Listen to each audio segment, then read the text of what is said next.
Akitina tempelo na ye tosepela Zamela tembo aye nakati ya bato na ye Akitina tempelo na ye tosepela Zamela tembo aye nakati ya bato na ye Akitina tempelo na ye tosepela Yembani tutu Zambela tembo aye nakati ya bato na ye Akitina tempelo na ye tosepela Yembani tutu Zambela tembo aye nakati ya bato na ye Akitina tempelo na ye tosepela Zambela tembo aye nakati ya bato na ye Akitina tempelo na ye tosepela Yembali tutu Zambela tembo aye nakati ya bato na ye Akitina tempelo na ye tosepela Zambela tembo aye nakati ya bato na ye Akitina tempelo na ye tosepela Zambela tembo aye nakati ya bato na ye Akitina tempelo na ye tosepela Avec la foi Zambela tembo aye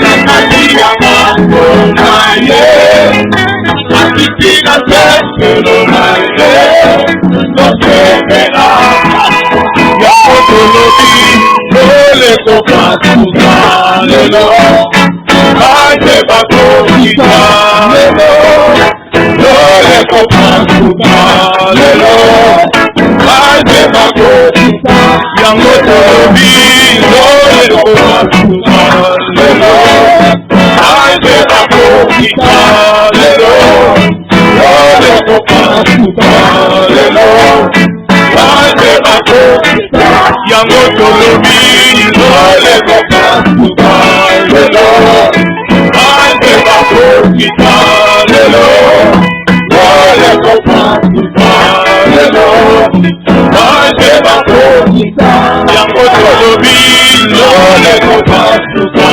lelo Aje bako kita lelo Ole kopasuka lelo Aje bako kita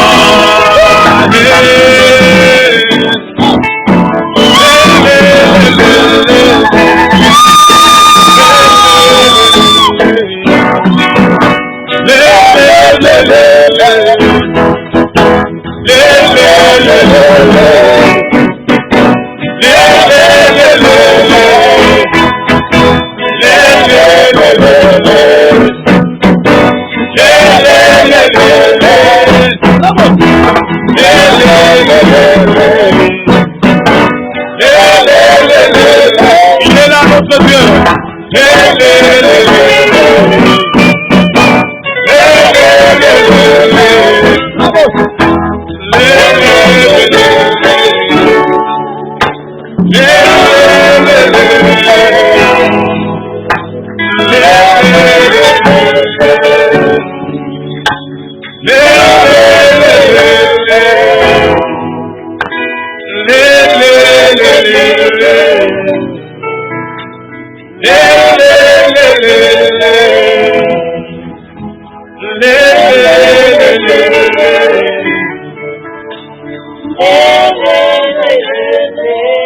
Merci Adonai. Merci Adonai. Merci Jésus. Merci pour ta visitation ce soir. Asante kwa uwepo wako mahali hapa. Merci pour ce que tu vas faire. Asante kwa yote utafanya. Merci Jésus. Asante Yesu.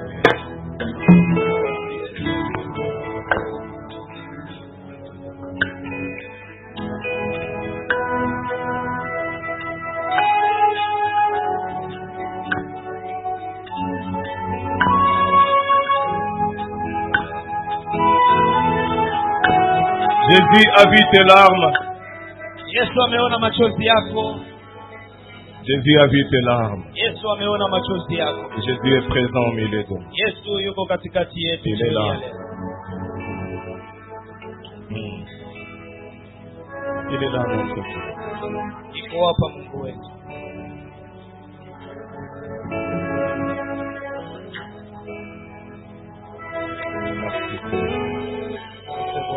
Je veux que nous puissions lire la parole de Dieu avant de faire autre chose. Nataka tusome neno la Mungu mbele tufanye mambo mengine. Ça sera un culte spécial. Itakuwa ibada ambayo ni ya muhimu sana. Dieu commence déjà à agir au milieu de nous. Mungu tayari ameanza tenda katikati yetu. Nous sommes dans Romains chapitre 8. Tuko katika kitabu cha Waroma sura 8. Romains chapitre 8. Waroma sura 8. Verset 2. Verse yake ya pili.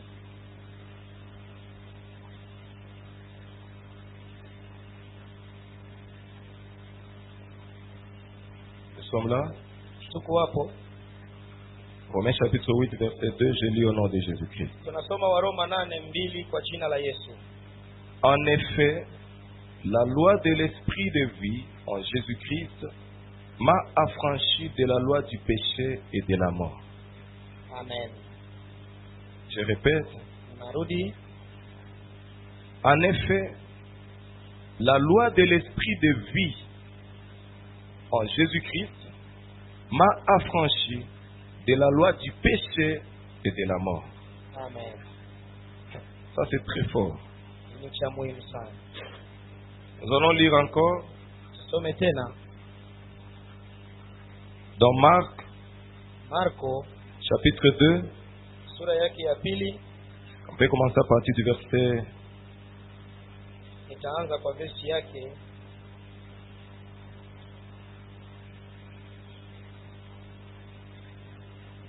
On peut commencer à partir du verset 5. tuanzie kwa sura yake ya 5. Nous sommes là. Tuko hapo.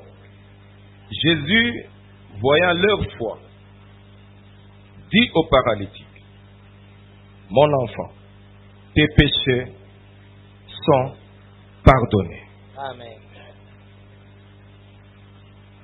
Il y avait là quelques scribes qui étaient assis et qui se disaient au-dedans d'eux, comment cet homme parle-t-il ainsi?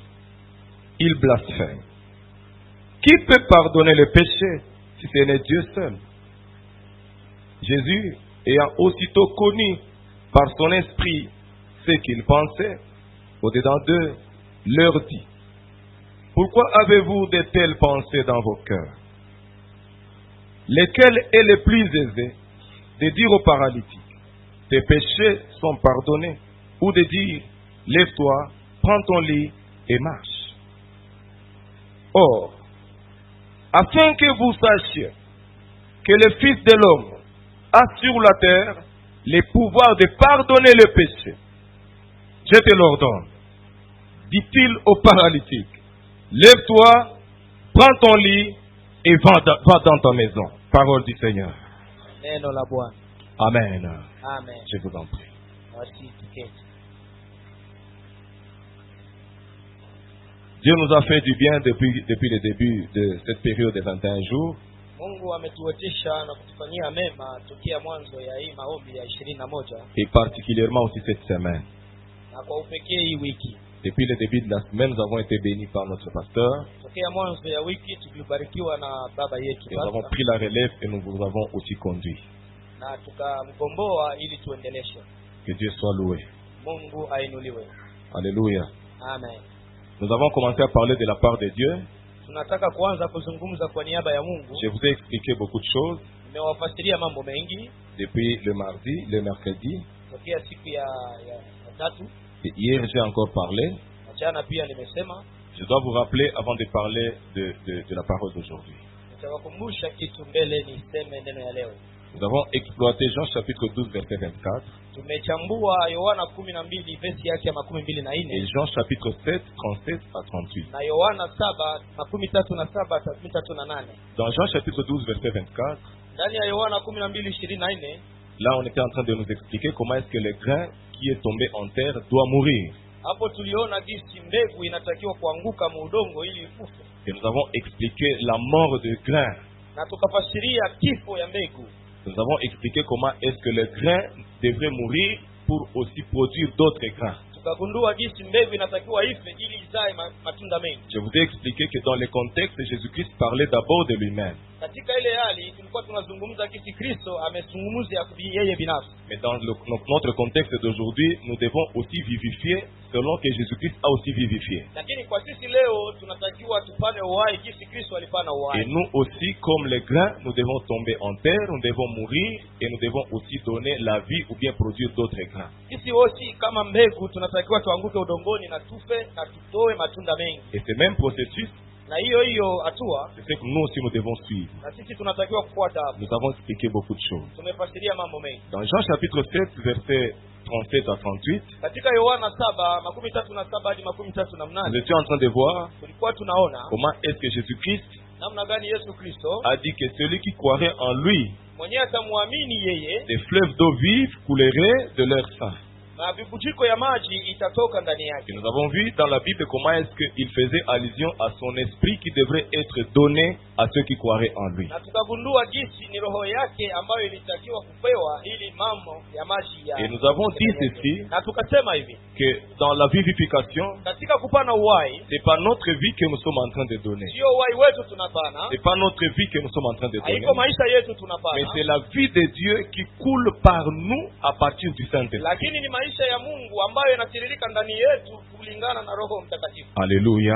Amen. Ça c'est très important. Hili ni cha muhimu Que la sana. volonté de Dieu Na mapenzi ya et que Mungu, la vie de Dieu puisse toucher tout le monde. maisha yetu ya Mungu iguse watu wote. Que la vie de Dieu puisse impacter tout le monde. Maisha ya Mungu iguse watu wote. Je vous ai dit, Nikawaambia Jésus-Christ, Yesu Kristo il a travaillé sur les 12 apôtres alitumika kwa ajili ya hawa watu et 12 sur les disciples qui l'accompagnaient, qui le na suivaient. wanafunzi waliokuwa wanamfuata, Mais c'est avec ces disciples, les apôtres, lakini ni hao mitume qu'aujourd'hui na wanafunzi. le monde est atteint par l'évangile. Na leo dunia imepokea Injili. Et je vous ai dit que Jésus-Christ ne va plus descendre. Na nikawaambia Yesu Kristo hatashuka Et tena. aujourd'hui, je vais encore dire Huku leo que nitasema Pierre ne va pas ressusciter na Petro hatafufuka pour vivifier.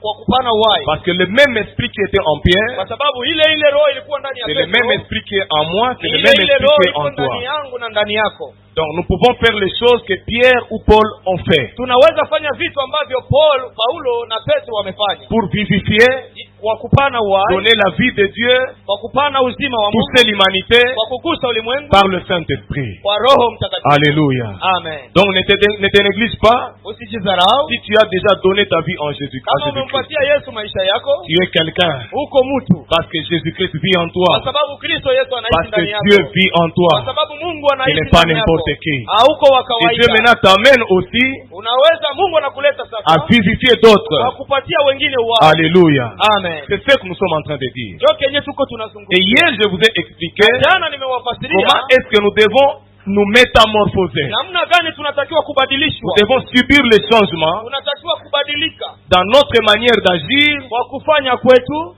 dans la vivification. kwa kupana uzima. Alléluia. Amen. Je vous ai dit Nikawaambia que quelqu'un peut vivifier 2 personnes, mtu anaweza kupatia wawili uhai, l'autre peut vivifier 10, mwingine anaweza kupatia watu 10 uhai, l'autre 100, mwingine 100. mais cela va dépendre Hiyo yote de inatokana ta qualité, la qualité de ton intimité avec Dieu. na mawasiliano yako ya kibinafsi na Roho Mtakatifu.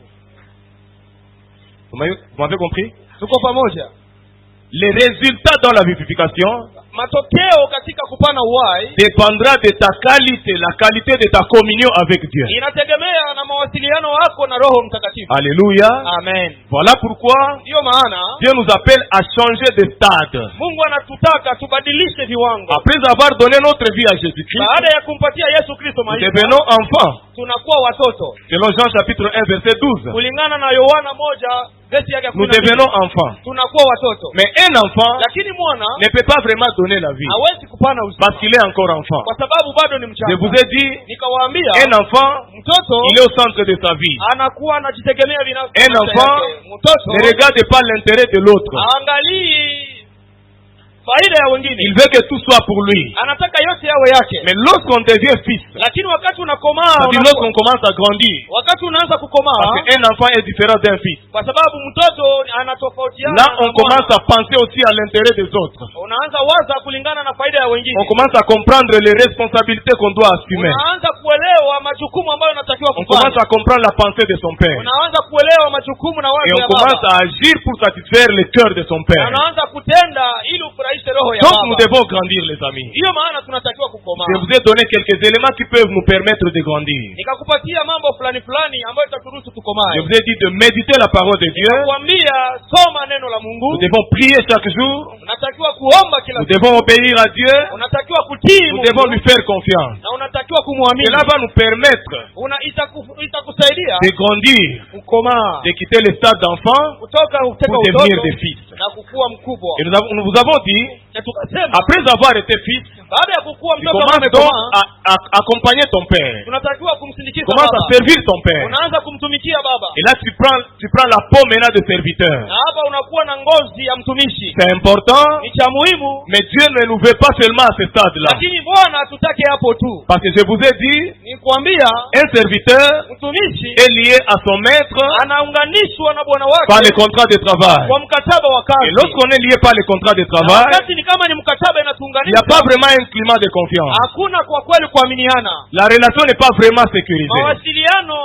haichungwi Il n'y vizuri. a pas vraiment la garantie que la relation va durer. Hakuna mawasiliano na uhakika ya kwamba hii mawasiliano itadumu, Parce que l'une des parties peut résilier les kwa sababu contrats. moja katika ile mkataba anaweza kitosha. Et je vous ai dit ceci. Na nikakuambia hivi, Dieu ne veut pas que nous puissions rester dans la peau des serviteurs. Mungu hataki tubakie katika ngozi ya watumishi. Dieu veut que nous puissions plutôt être des amis. Mungu anataka tuwe marafiki. Voilà pourquoi Christ a dit ceci. Ndio maana Kristo akasema, Moi, je vous appelle plus mes serviteurs, sikuiti tena mtumishi mais je vous wangu, appelle mes amis. lakini nakuita warafiki, Car le serviteur kwa sababu ne sait pas ce mtumishi que fait son maître. hawezi jua nini bwana wake Mais je anafanya. vous ai fait connaître Lakini nimekuambia tout ce que j'ai appris de mon Père. yote niliyokuchukua kwa baba. En d'autres termes, Maana nyingine, je vous fais confiance. ninawaamini. Il n'y a plus de secret entre moi et vous. Hakuna siri kati yangu na nyinyi. J'ai confiance en vous. Ninawaamini. Voilà pourquoi Ndio maana nous ne devons pas rester dans la peau des serviteurs. hatutakiwi kubakia katika ngozi ya Un serviteur peut dire, mtumishi anaweza à akasema, partir d'aujourd'hui, tokea leo j'abandonne l'œuvre de Dieu. leo sitafanya tena Là, tu es kazi ya encore dans la Mungu. peau des serviteurs. Hapo bado ngali mtumishi. Un serviteur peut dire, Mtumishi anaweza si Dieu ne me bénit pas cette année, kama Mungu anibariki hii j'abandonne mwaka, la chose de Dieu. ninaacha mambo ya Là, on est Mungu. encore dans la peau des serviteurs. Hapo bado ngali unavaa ngozi Mais ya celui qui est mtumishi. devenu ami de Dieu, Lakini mtu aliyekuwa rafiki lui wa ne Mungu, peut pas quitter Jésus. hawezi kumtoka Il ne peut Bwana. pas quitter Jésus. Hawezi kumtoka Même Yesu. quand les choses tournent mal, Hata kama mambo yanaenda vibaya, il a confiance en lui. anamwamini. Il sait que son avenir est assuré. Anajua kama future yake Alléluia.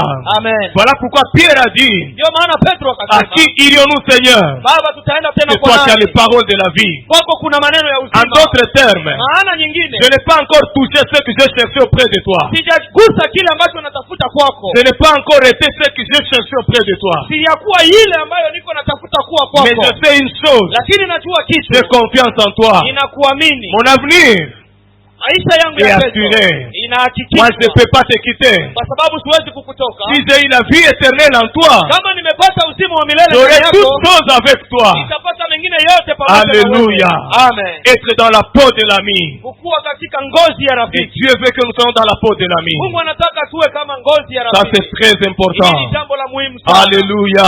Amen. Est-ce qu'il y a des amis de Jésus ici? Hapa kuna marafiki wa Il y a Mungu. des hapa. amis de Jésus ici. Hapa kuna marafiki wa Yesu. Jésus veut te faire confiance. Mungu anataka Et akupatie tu dois aussi lui faire confiance. na wewe umuamini vile vile. Alléluia. Amen. Gloire au Seigneur. Sifa kwa Il y a Mungu. des choses que Dieu ne fera pas. Huko vitu ambavyo Mungu S'il hatafanyaka ne t'a pas prévenu d'avance. kwa sababu hakukuhakikishia mbele. Dans ta famille, Ndani ya jamaa même dans yako, notre pays, hata katika nchi il y a des yetu, choses que Dieu ne fera pas. huko vitu ambavyo S'il t'a hatafanya pas prévenu. kama hakukuarifu. Alléluia. Amen. Et je vais demeurer dans la peau de l'ami. Na mimi nataka kuketi katika Je ngozi vais ya avoir rafiki. confiance en Dieu. Nataka niwe na uhakika. Alléluia. Amen. Mais nous vous avons dit ceci. Na tukasema hivi, Être dans la peau de l'ami, kuwa katika hali ya rafiki c'est une bonne chose. ni jambo la muhimu. Tu vas vraiment donner un bon rendement. Utapana mazao mazuri. C'est bien. Ni mzuri. Mais Dieu nous veut encore Lakini Mungu anataka que nous tena soyons des véritables épouses. kuwe wake wema, Parce qu'une épouse kwa sababu mke est plus qu'un ami. anasaidia Une épouse rafiki. Mwanamke est plus qu'un ami. anaenda zaidi Et ya de rafiki. quelle épouse je suis en train de parler? Ni mwanamke gani C'est ninazungumza l'épouse hapa? de Jésus-Christ. Ni mke wa Yesu Kristo. Alléluia. Amen. Lorsqu'on est épouse, Wakati unakuwa mke wa Mungu, lorsqu'on est épouse, wakati uko mke, à un certain moment, kwa wakati zimoja tu as le droit de porter l'identité de ton mari. unayo haki ya kubeba jina ya Tu bwana peux yako. porter l'identité de ton mari. Unaweza beba jina ya mume wako. On peut t'appeler du nom de ton mari. Unaweza itwa kwa jina ya mume wako. Ainsi, nous aussi, Na sisi vile en vile, tant qu'épouse de kama Jésus-Christ, bibi harusi ya nous Kristo, avons le droit de porter son nom. tuna haki ya kubeba jina yake. Alléluia. Amen. Et nous pouvons agir en son compte. Na tunaweza tenda kwa jina Parce yake que nous sommes son épouse. kwa sababu tuko wake zake. Alléluia. Amen. Et lorsqu'on est épouse, Na wakati unakuwa mke on wake, prend la responsabilité. unakuwa na jukumu, On peut agir unaweza kutenda même quand son mari est absent. wakati hata mume yuko Ici hayupo. dans le monde, Hapa duniani apparemment Jésus-Christ est absent. inaonekana kama vile Yesu Mais Kristo hayuko. Jésus-Christ est présent par son épouse qui est Lakini Yesu l'Église. Kristo yuko kulingana na mke wake. Apparemment Jésus est absent. Inaonekana kama Mais hayuko Yesu Jésus-Christ Kristo. est présent par son épouse qui est Lakini encore dans le Yesu monde. Kristo yuko hapa kwa sababu mke wake yuko Voilà duniani. pourquoi nous agissons en son nom. Ndio maana tunatenda kwa jina yake. Et Jésus nous fait tellement confiance Na Yesu anatuaminia que sana. tout ce que nous faisons, Na yote ambayo tunafanya Jésus-Christ approuve. Yesu Parce anakubali. que nous le représentons Kwa ici. sababu tunamwakilisha Soyez hapa. de véritables épouses de Jésus-Christ. Wenu wake wema wa Dieu Yesu peut nous Kristo. amener à cette dimension-là. Mungu anataka tupeleke katika Alléluia. kiwango. Amen. Quand on est épouse, Wakati uko on mke, peut prendre des décisions. unaweza kamata maamuzi Et son mari va seulement constater. na mume ataangalia. Voilà pourquoi la Bible dit, Ndio maana Biblia tout inasema ce que vous allez lier sur la terre yote ambavyo mtafunga hapa sera duniani lié au ciel. itafungwa Vous mbinguni. savez pourquoi? Unajua kwa Parce que nini? Jésus-Christ nous fait confiance. Kwa sababu Yesu Kristo Nous, en anatuamini tant que son épouse. sisi kama wake zake. Donc vous me représentez là-bas. Yaani nyinyi Tout mnaniwakilisha ce que pale. vous allez commencer à dire, Kila kitu kenye moi mtasema je vais commencer à approuver. mimi nitaanza kukamilisha. Alléluia. Amen. Considère-toi mon frère. Jiheshimu Tu n'es mpendwa. pas n'importe qui. Hauko wa Tu es kawaida. l'épouse de Jésus-Christ. Uko mke wa Yesu Kristo. Alléluia. Amen. Voilà pourquoi, Ndio maana des fois je me permets, wakati mmoja quand najiruhusu, je comprends wakati que ninaelewa c'est la volonté de mon mari, kama ni mapenzi ya Bwana je wangu vais agir nitafanya et Dieu va approuver. na Bwana atakamilisha. Voilà pourquoi on n'est tous pas l'épouse. Ndio maana sisi wote ambao ni Si ni tu veux wake, comprendre, kama unataka si kuelewa, tu veux voir la capacité d'un mari, kama unataka kuelewa ukubwa wa ose mama, seulement de toucher à sa femme. gusa kwa mke wake, Tu vas voir comment il agit. utaona jinsi atafanya. Vous savez pourquoi le diable ne peut pas nous toucher? Unajua kwa nini shetani hawezi kutugusa? Il a des limites. Ana malupango ambazo Parce qu'on zimemfunga. ne peut pas nous toucher. Hawezi Nous kutugusa. sommes l'épouse de Jésus-Christ. Huku tuko wake wa Yesu Si Kristo. ça dépendait de lui, Ingelikuwa Yesu nous Kristo, autres, nous serons déjà morts. kama tungelikufa tayari. Mais parce que ça ne dépend pas de lui. Lakini kwa sababu hailingani na Ça ne yeye, dépend pas de lui. hailingani na Il y yeye, a des limites. ana mamipaka. Lorsqu'il veut toucher, Wakati anataka Dieu kugusa, lui dit ceci. Mungu C'est anamwambia, mon épouse. ni mke wangu, Tu n'as pas droit à toucher. una haki ya Tu ne kumgusa, peux pas le toucher. hauwezi C'est kumgusa, mon épouse. ni mke wangu. Si tu veux connaître Kama unataka la kuelewa capacité d'un mari, uwezo ya Bwana, essaie seulement de toucher à sa femme. gusa mke wake, Tu vas voir comment il peut tomber dans la colère. unaweza ona jinsi anaweza Comment il va akakasirika, agir. namna gani atasema. Alléluia. Amen. Je vais dire à quelqu'un, Nataka tu kuambia as de la mtu, valeur aux yeux de Jésus-Christ. unayo thamani mbele ya Yesu Tu as de la Kristo. valeur. Uko na thamani Je kubwa. vais encore ouvrir une parenthèse. Nataka kufungua mkataba. Vous savez, un mari, Una mume, un mari responsable, mume ambaye c'est anajikamilisha, ce mari-là ni ule mume qui doit toujours voir sa femme belle, anatakiwa kuwa na mke wake qui doit mrembo, entretenir sa femme, anatakiwa kumtunza mke qui doit wake, prendre soin de sa femme. atapana kabisa kabisa qu'il doit faire tout atafanya yote pour que sa femme ili mke wake soit heureuse. awe mwenye C'est ça un mari responsable. ndio mume ambaye anastahili. Ce n'est pas un mari Haiko mume qui peut toujours frustrer sa femme anaweza kumsumbua mke pour wake montrer qu'il est un mari. kwa kumuonesha kama ni bwana. Voilà pourquoi Jésus-Christ, Ndio maana Yesu il Kristo prend soin de nous. anatuchukulia Vous vizuri. savez pourquoi? Unajua kwa nini? Parce qu'il sait que le monde nous regarde. Kwa sababu dunia inatuangalia. Le monde nous regarde. Dunia inatuangalia. Et le monde sait que nous lui appartenons. Na dunia inajua ya kwamba tuko S'il ne Yesu. prend pas soin de nous, Kama kamati maamuzi kwa il ajili serait pris pour un mari qui n'est pas atakuwa responsable. mume ambaye haiko Voilà mwaminifu. pourquoi je dis à quelqu'un, Ndio maana niko ninaambia mtu Jésus hapa. prend soin de toi. Mungu anashughulika N'aie na pas wewe. peur. Usiogope. N'aie pas peur. Usiogope. N'aie pas peur. Usiogope. Il n'y a pas un mari Hakuna mwanaume qui peut être dans la joie mwenyewe anaweza kufurahia de rester veuf. na kubakia mjane. Voilà pourquoi il va te garder en vie. Ndio maana unatakiwa uishi. Et la vie qu'il te donne, Na maisha ce anayokupatia n'est pas seulement une vie ici sur la terre. haiko maisha tu hapa duniani. La vie que nous avons, Maisha ambayo tunayo c'est la vie ni éternelle. maisha ya milele. C'est-à-dire, Imaanisha même si le corps pourra se reposer, hata kama mwili mais itapumzika, ma vie ne se limite pas ici sur la terre. lakini maisha yangu haibakia hapa Ma vie va se duniani. prolonger dans l'éternité. Maisha yangu itaendelea Oh, katika milele. hallelujah. Amen. Si le mariage charnel Kama ndoa ya hapa mwili aura des limites ici sur la terre, itakuwa na mipaka hapa mais mon duniani, mariage avec Jésus lakini ndoa yangu na Yesu n'aura Kristo pas de limites. haina mipaka. Il n'y aura pas de divorce. Haina mipaka. Il n'y aura pas de divorce. Haina mwisho. Il n'y aura pas de divorce. Haina mwisho. Alléluia. Amen. Il prend soin de moi. Anachukua Il kwa prend kweli soin vizuri. de toi. Na Je anakushughulikia vais dire à vizuri. quelqu'un qui pleure, Niko naambia mtu mwenye analia, Jésus-Christ essuie tes larmes. Yesu Kristo Et apanguze encore machozi ce yako. soir, Na jioni il y ya a leo quelque chose qui va se passer dans kuna ta vie. kitu ambacho kitafanyika maisha Quelque yako. chose va se passer. Kitu kitafanyika Le maisha. diable a fait ce qu'il a fait. Shetani amefanya yote ambayo Mais ton amefanya. Dieu se lève. Lakini Mungu Ton anaposimama, mari se lève. Bwana wako Ton anaamka. mari se lève. Bwana wako Il atakapoamka agit en ta faveur. atatenda kwa Gloire mapenzi au yako. Seigneur. Sifa kwa Mungu. Gloire au Seigneur. Sifa kwa Mungu. J'aime Dieu. Napenda Mungu. Et j'apprécie ce que Dieu va faire. Na mimi napenda kenye Mungu J'apprécie atafanya. ce qu'il va faire. Mimi napenda kenye Mungu Même toi atafanya. qui me regardes Hata wewe à la unayenitazama télé, ku television, je ne sais pas si ton téléphone, sijui kwa simu yako, Jésus-Christ va transcender même les réseaux sociaux. Yesu Kristo ataenda Il hata va toucher ta vie. atagusa maisha À une yako. femme stérile qui m'entend en ce Kwa mama moment, ambaye ni Jésus-Christ lui accorde des enfants. Yesu Kristo atampa watoto. Ainsi parle l'Éternel à son épouse. Ni hapo Bwana anasema kwa mke Ainsi wake. parle l'Éternel Ni hivyo Bwana anasema à toi, femme stérile. kwa wewe mama ambao C'est utaozaa. toi qui pensais que tu étais stérile. Wewe ndio ulifikiri kama Ça, uzaaji. c'est la réalité. Hayo ni kweli ambayo Mais la tunaona. vérité est que tu n'es pas stérile. Lakini ukweli ni kwamba wewe La Bible hauzaa. dit ceci. Biblia inasema Il n'y aura pas de femme stérile dans sa maison, kwa wanawake watatu ni celle qui avorte. Ainsi j'arrête la stérilité. hapo ninamaliza utasa Mandaté par le Tout-Puissant. kwa kutumwa na yule ambaye Finis ta mwenye nguvu. stérilité. Pona magonjwa Dans le yako. nom de Jésus. Kwa jina la Que Yesu. cette année, Mwaka huu un signe se produise dans ta vie. hiki kitasoma Au nom de maisha yako. Jésus. Amen. Je parle à celui qui n'a pas de travail. Naongea na yule ambaye hana Jésus kazi. te veut avec le travail. Yesu anatembea na kazi. Les gens commençaient à te minimiser. Watu walianza kukudharau Parce que tu n'avais pas kwa l'argent. sababu hauna pesa. C'était seulement le temps. Ni wakati La tu. Bible dit ceci. Biblia inasema Les ténèbres ne régneront pas pour toujours. kisha haitamiliki Un moment, le diable peut agir. wakati mmoja shetani anaweza Mais le kutenda. Dieu qui m'a mandaté me dit de te Lakini dire, Mungu aliyenituma ananiambia il vient pour nikwambie. mettre fin au règne des Anakuja ténèbres. kwa kumaliza giza. Il est maisha vivant, yako. ce Dieu.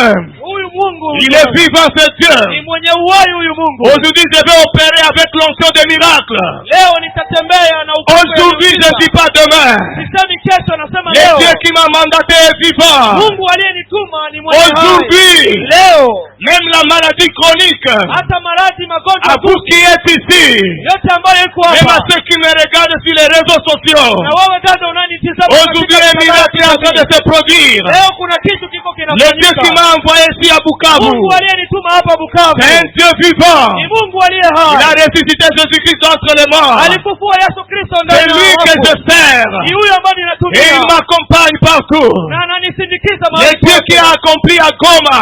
Huyo Mungu aliyetumika Le Dieu Goma. qui a accompli alors que je venais ici. Huyu Mungu aliyejitokeza wakati nilikuwa Il ninakuja. a ouvert les yeux de quelqu'un qui ne voyait plus. Alifungula macho ya mtu ambaye hakukuwa Il anaona a fait tena. marcher, il a fait parler celui qui ne parlait plus. Watu walisema, watu ambao hawakuwa C'est le wanasema Dieu qui tena. m'a conduit ici. Ndio Mungu aliyenileta Et c'est le hapa. Dieu qui va vous toucher. Ni Mungu mwenye Je ne dis atakukuta. pas demain, je dis aujourd'hui. Sisemi kesho, En ninasema son leo. nom, Leo. le Dieu véritable. Mungu wa Et kweli. si je veux dire à quelqu'un, Niko ninaambia mtu cesse hapa. tes larmes. Kausha Ton machozi Dieu est yako. présent. Mungu wako yuko Je hapa. ne veux même pas te tousser. Sita hata kugusa. Mais la main de Dieu va circuler dans l'assemblée. Lakini mkono wa Mungu utatembea La main de katika Dieu va transcender les réseaux sociaux. mkono wa Mungu utatembea katika Toi mtandao qui ya es sur les kijamii. lits d'hôpital. Wewe mwenyewe uko katika kitanda ya Ainsi magonjwa. parle l'Éternel. Bwana anasema hivi. Ainsi parle Bwana l'Éternel. anasema hivi. Jésus-Christ est la résurrection et la vie. Yesu Kristo ni ufufuko na La vie de maisha. Dieu entre en toi.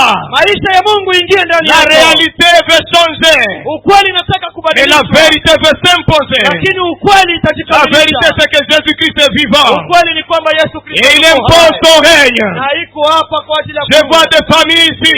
Ninaongea na mtu Vous mmoja. avez pleuré depuis longtemps. Umelia muda mrefu. Vous avez pleuré depuis longtemps. Umelia muda mrefu. Papa n'a pas de travail. Baba ana kazi. Une misère qu'on ne peut pas décrire. Umaskini wa ajabu. Ainsi parle l'Éternel. Bwana anasema Comme Ézéchiel, kama Hezekia, mandaté par Dieu, Mungu ambaye les ametuma ossements desséchés mifupa ambayo pour retrouver imekauka, encore la vie. inaweza ikapata tena Là où il y uhai. avait la mort, Hata la katika vie de Dieu entre. maisha ya Mungu Oh, mbele. gloire au Seigneur. Sifa kwa Mungu. Famille, Jamaa, Jésus-Christ te visite aujourd'hui. jamaa, Yesu Kristo Jésus-Christ te akutembelea leo. visite aujourd'hui. Yesu Kristo akutembelea Un leo. miracle te visite aujourd'hui. Yesu Kristo akutembelea Un leo. miracle te visite aujourd'hui. Miujiza ikutembelee Quelque leo. chose est en train de se passer. Kitu kinaenda Quelque kufanyika. chose est en train de se Kuna passer. kitu ambacho kio Si kinafanyika. tu es malade, Kama uko mgonjwa tu es ici. na uko hapa Il y a un mouvement que tu ne faisais pas. na kuko kitu ambacho Essaie de faire même maintenant. lakini Tu utakifanya vas leo. voir quelque chose qui va se passer. Utaona kitu kitafanyika leo. Korabasé la main. Kwa jina. Commence à faire un mouvement. Fanya ile jambo. Dieu est présent au milieu de nous. Mungu yuko katika Il est là. na iko Il est en hapa. train de vivifier. Na iko analeta Le uhai. miracle de vivification est possible. Giza ya uhai iko kabisa. Le Dieu vivant est présent. Huyu Mungu iko Oh, hapa. gloire au Seigneur. Sifa kwa Mungu. Arrête de pleurer. Acha kulia. Arrête de pleurer. Acha kulia. Un miracle de mariage arrive. Miracle ya ndoa yuko hapa. On t'avait condamné au célibat. Balikuhukumu kwa usalimu. Moi, je viens t'annoncer ainsi parle l'Éternel. Acha kuambia nini Bwana amesema. J'annule la loi de célibat. Ninavunja usaliba. J'annule. Navunja J'annule. Ninavunja. J'annule. Ninavunja. J'annule. Ninavunja. J'annule. Ninavunja. J'annule. Ninavuta. J'annule. Ninavuta. Au nom de Kwa Jésus. jina la Yesu. La Bible dit ceci. Biblia inasema Il hivi. a détruit l'acte Alibomoa dont les ordonnances nous condamnaient ambayo mikataba et qui imehukumu. subsistait contre nous. Na vyenyewe vilikuwa Par vinadumu l'œuvre de la croix, kwa msalaba je te déclare, na kutangazia tu ne vas pas rester dans le célibat. hautabaki katika Dans le utumwa. nom de Jésus. Kwa jina la Yesu. Dans le nom de Kwa Jésus. jina la Yesu. L'Éternel est vivant. Mungu wa milele yuko Celui hai. que je sers. Mungu ambaye D'un ninamtumikia. cœur sincère. Na roho iliyo D'un safi. cœur pur. Na roho iliyo Et safi. Dieu m'exauce toujours. Na Mungu Il ananisikia. est présent ici. Na yuko hapa. Jésus-Christ vient. Yesu Kristo anakuja. Même le sucre. Hata sukari. Je suis en train de parler Niko nasema à ceux qui ont les problèmes de sucre. na wale ambao wana À diabetes. partir d'aujourd'hui, Leo ton problème de sucre, magonjwa yako ya ton sukari. problème de sucre, Magonjwa yako ya sukari s'arrête. inaisha. Moi j'annule. Ninavuta. Moi j'annule. Mimi ninavuta. Au nom de Kwa Jésus. jina la Yesu. Tu vas vivre longtemps. Utaishi Tu miaka vas mingi. vivre longtemps. Utaishi miaka mingi. Écoute les signes. Na Un mikataba. moment, Na wakati toi mmoja qui es de sous régime, wewe mwenyewe ulikuwa unatumia quand tu vitu vas aller à vya l'hôpital, kawaida. Utakapoenda on hospitalini va te dire atakwambia que le sucre s'est normalisé.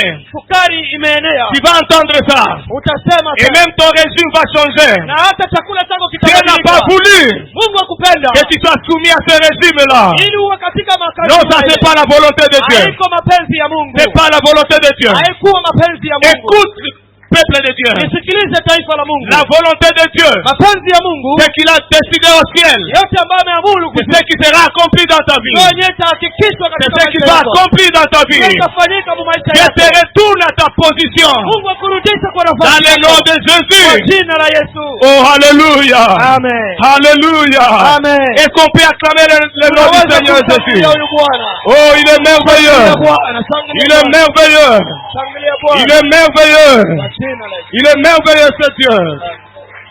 Il est merveilleux ce Dieu. Ni wa ajabu huyu Mungu. Oh, merci Seigneur. Asante Bwana. Merci pour ce que tu es en train d'accomplir. Asante kwa yenyewe uko Merci unafanya. Adonai. Asante Adonai. Merci pour ta présence. Asante kwa watu wako Pour moi, je mahali sais hapa. que tu m'exauces toujours. Ninajua unanisikiaga kila Fini le règne de ténèbres.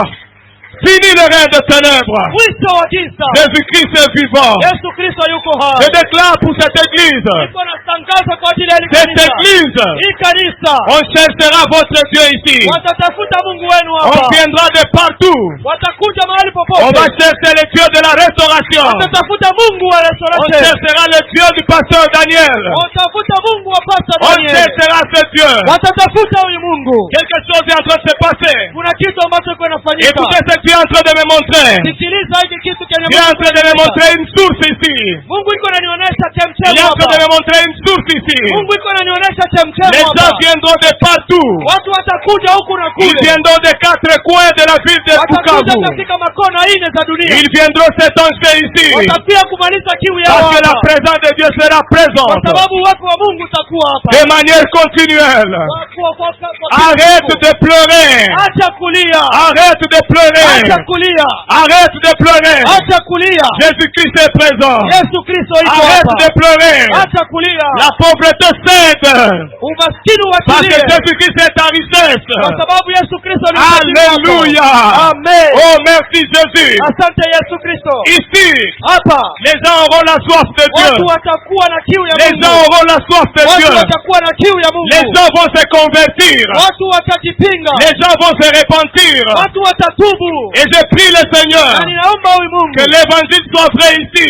na uanjili uwe hakika Que les hapa. gens te voient dans les Na actes. watu wakuone Au kimatendo. nom de Kwa Jésus. jina la Yesu. Au nom de Kwa Jésus-Christ. jina la Yesu. Alléluia. Amen. Quel Dieu merveilleux. Mungu ni wa mzuri Quel sana. Dieu merveilleux. Mungu ni wa mzuri Oh, sana. merci Seigneur. Asante Bwana.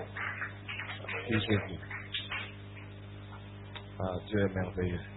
Mungu ni wa mzuri Dieu sana. est merveilleux. Mungu ni mwema. Dieu est merveilleux. Mungu ni mwema. Dans Romains chapitre 8, Katika Waroma sura yake ya 8 à partir du verset 2, kuanzia sura yake ya pili, Paul dit ceci.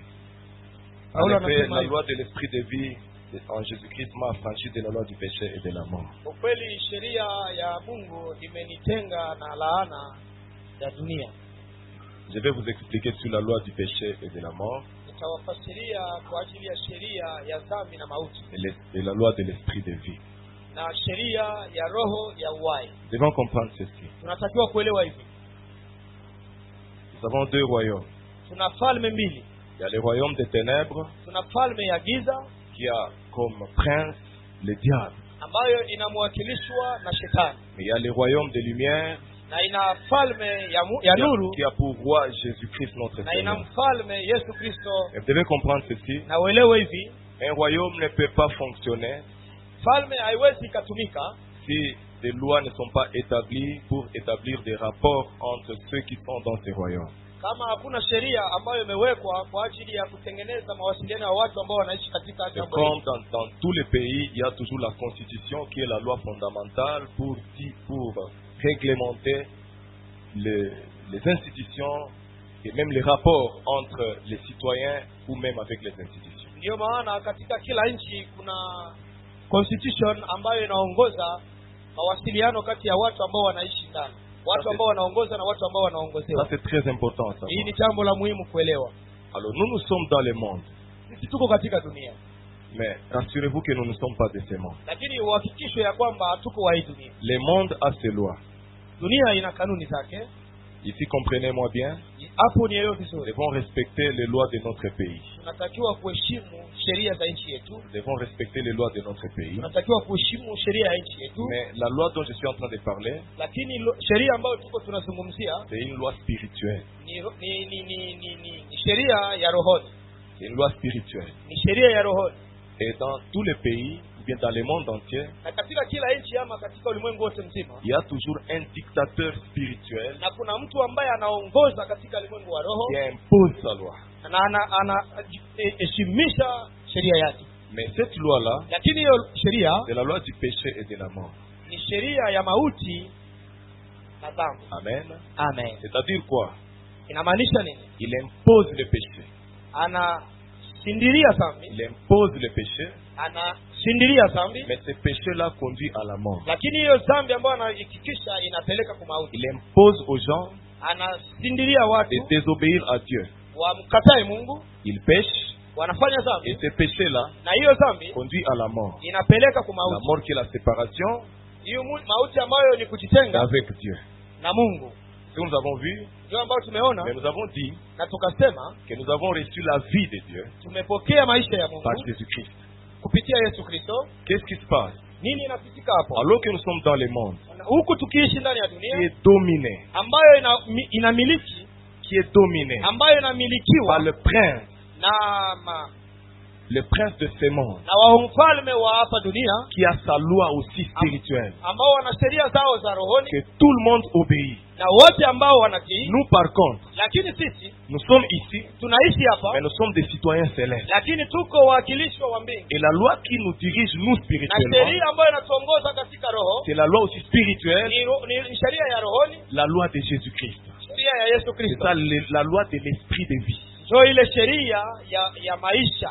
Alléluia. Amen. Et nous devons comprendre ceci. Na tuelewe hivi, Tous ceux-là qui pêchent, wote ambao wamefanya qui dhambi, vivent sous le péché, wanaishi ndani ya ils dhambi, subissent la mort, wanasumbuliwa na mauti qui est la séparation d'avec Dieu, ambayo ni ya kujitenga na Mungu, mais aussi les conséquences s'en suivent. lakini na matokeo inafuata. Comme par exemple la maladie, Kwa mfano magonjwa, comme même par exemple la mort physique, kwa mfano mauti comme ya par mwili, exemple même la pauvreté, hata umaskini, toutes sortes de mal. mambo yote mabaya Ce sont des conséquences du ni péché matokeo ya dhambi, par rapport à la loi du péché et kwa de la sababu mort. na sheria ya dhambi na mauti. Mais j'aime ce que Paul dit ici. Lakini napenda nini Paulo anasema Il dit hapa? ceci. Anasema hivi, La loi de l'esprit de vie en Christ sheria ya uzima wa roho wa Kristo m'a affranchi de la loi du péché et de la mort. imenitenga na sheria ya mauti na En dhambi. d'autres termes, Masemwa je nyingine, ne suis pas concerné mimi sihusiki par les conséquences de la mort kwa matokeo ya mauti, parce que la vie de Christ par son esprit est en moi. kwa sababu maisha ya Kristo kwa roho yake Vous iko comprenez ndani cela? yangu. Mnanielewa? Pour moi, Mimi la loi de l'esprit de vie de Christ maisha ya sheria ya maisha ya Kristo m'a affranchi imenitenga, de la loi de l'esprit de mort. imenitenga na roho ya mauti. Alléluia. Amen. Pourquoi? Kwa nini? Parce qu'en Kwa moi, sababu ndani il y a yangu la vie de Dieu. kuna maisha ya Je Mungu. suis affranchi Nimetengwa non seulement de la mort, no, hapana tu et mauti même de ses conséquences. na matokeo Je yake. dois dire aux uns aux autres, Nataka kuambia mtu mmoja les hapa, problèmes dans l'humanité maisha katika ulimwengu sont venus après que l'homme avait connu la chute. imekuja baada ya wanadamu kuanguka. Les problèmes Matatizo sont venus dans le monde zimekuja quand duniani l'homme a péché. wakati mtu amefanya Quand dhambi. l'homme n'avait pas encore péché, Wakati mtu alikuwa hajafanya il n'y avait dhambi, pas encore de problème. hakukuwa tatizo. Voilà pourquoi Ndiyo maana nous devons haïr le péché, tunatakiwa kuchukiwa nous devons dhambi, haïr le péché, tunatakiwa nous kuchukia devons nous dhambi, détacher du péché tunatakiwa kujitenga na afin de dhambi vivre pour Dieu. ili tuishi kwa ajili ya Mungu. Amen. Amen. Il y a d'autres problèmes Kuna matatizo qui mengine vont te quitter ambayo itakuachilia seulement quand tu vas te détacher du kwa péché. sababu tu utaachana na dhambi. Ça c'est très important. Hiki ni kitu cha C'est muhimu. très important. Hiki ni kitu cha muhimu. Alléluia. Amen. Ici là où nous venons de lire, Hapa kwenye tunasoma dans Jean, huyu Yohana, la Bible dit ceci. Biblia inasema hivi, En fait, les paralytiques là, ule mlemavu ceux qui l'ont amené, wote ambao walimemleta ils ont trouvé que Jésus-Christ était dans une maison. waligundua ya kwamba Yesu Kristo alikuwa katika Il nyumba était en moja, train de faire son service. alikuwa anafanya kazi yake. Alléluia. Amen. Et la Bible dit ceci. Na Biblia inasema hivi, lorsqu'ils l'ont amené là où Jésus-Christ était, wakati walimleta yule mlemavu pale kwenye Yesu Kristo alikuwa, la Bible dit ceci. Biblia inasema Jésus-Christ n'a pas commencé à lui dire de se lever et de partir. Yesu Kristo hakusema ashimame na aende. Jésus-Christ a dit ceci. Yesu Kristo akasema Tes hivi, péchés te sont pardonnés. dhambi zako zimesamehewa. Si tu interroges la Bible, Kama unatafuta kuuliza Biblia, tu vas te dire, utajiambia, pourquoi il n'a pas commencé par le relever? kwa nini Mungu hakuanza kumsimamisha? Pourquoi? Kwa nini? Mais Jésus a dit ceci. Lakini Yesu akasema hivi, Tes péchés te sont pardonnés. dhambi zako zimesamehewa. En d'autres termes, Kwa msemo les mwingine, problèmes de l'humanité, matatizo ya ulimwengu c'est pas les problèmes physiques. haiko mambo ya C'est un problème spirituel. ni mambo ya rohoni, C'est le problème du péché. ni mambo ya dhambi. Et lorsqu'on règle les problèmes du péché, Na wakati unatengeneza dhambi, on va régler même les conséquences du péché. utatengeneza vile vile On matokeo va ya régler dhambi. même les conséquences du péché. Utatengeneza vile vile matokeo ya Jésus-Christ dhambi. dit à ces paralytiques, Yesu akaambia yule tes mlemavu, péchés te sont pardonnés. dhambi zako Les zimesamehewa. gens qui étaient là, Watu waliokuwa les pale, scribes qui étaient là, watu ambao waandishi ils walikuwa ont dit, pale, il blasphème. wakasema hii kabisa ni dhambi Cet homme kubwa. qui est-il Huyu ni mtu wa aina gani? pour déclarer que quelqu'un ses péchés lui sont pardonnés? Ili ahakikishe msamaha wa dhambi kwa Même mtu. Dieu a ce pouvoir-là. Ni Mungu ndio ana uaminifu. Alléluia. Amen. Écoute, l'humanité Sikiliza, ulimwengu minimise le péché. inasarau dhambi, Et ça, c'est l'arme du diable. na hiyo ni silaha ya Le shetani. diable veut que nous soyons ignorants. Yes, shetani anataka tuwe wajinga. Et voilà pourquoi Na ndio maana beaucoup d'églises actuellement, kanisa nyingi leo on ne parle plus du péché. hawasemi juu ya On maisha ne ya parle dhambi. plus du péché. Hawazungumzii On dhambi. ne parle plus de la vie de la sanctification. Hawazungumzii maisha ya On utakaso. ne parle plus de la repentance. Hawasemi tena maisha ya kutubu. Écoutez, Église du Seigneur. Sikiliza kanisa ya Le Bwana. réveil viendra par la repentance. Uamsho utakuja kwa kutubu. Le réveil vient par la repentance. Uamsho unakuja kwa Une kutengeneza. repentance sincère. Ile utengenezo ambayo ni Une ya repentance sincère. matengenezo ambayo ni Lorsqu'on ne kamilifu. parlera pas du péché, Wakati hatutazungumzia tena même le dhambi, diable sera content. hata shetani On atafurahi. peut danser, on peut jouer. Tunaweza cheza, On tunaweza peut prêcher furahi. comme moi je prêche. Tunaweza ubiri kisi Mais si ninahubiri. je demeure dans le péché, Lakini kama ninadumu je katika serai dhambi, encore sous l'emprise de l'ennemi. tutakuwa chini ya mamlaka ya Mais shetani. écoutez ceci. Lakini sikiliza Le hiki. diable peut venir contre moi. Shetani anaweza kuja kwangu, Mais à moi, il n'y a pas quelque chose de lui. lakini ndani yangu hamuna kitu chake. Parce que j'ai abandonné le Kwa péché sababu nimejitenga na et je dhambi vis pour Christ. na ninaishi kwa ajili ya Même Kristo. s'il vient contre moi, Ndio maana hata anakuja à kwangu, moi, il n'y a pas quelque chose de lui. kwangu hakuna cha kwake. Voilà pourquoi il ne peut pas m'avoir. Ndio maana hawezi kunipata. Ma vie est cachée avec Christ en Dieu. Maisha yangu inafutika ndani ya Kristo kwa Mungu. Alléluia.